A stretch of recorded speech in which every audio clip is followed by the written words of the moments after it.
With a flick of my wrist, water droplets danced across the skillet.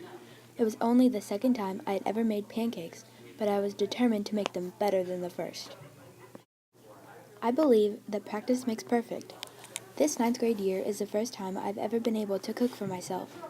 I enrolled in Foods and Nutrition 1 at the beginning of the year.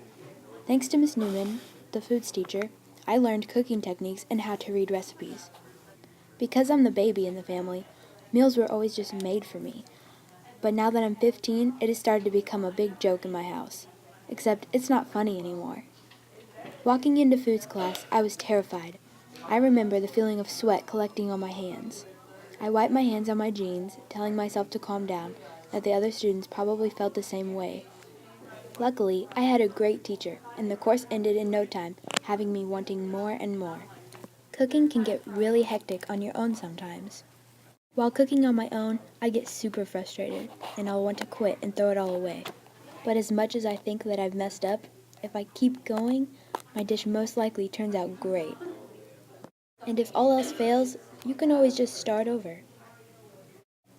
If I get discouraged, I just remember that I can't go back to being the joke in the household. If my mom is in the kitchen cooking something, I'll most likely try to help. I need all the practice that I can get. In foods class, we were introduced to healthier food choices. So now, before I just reach for whatever is packaged and fast, I take a minute to think about what I could eat instead.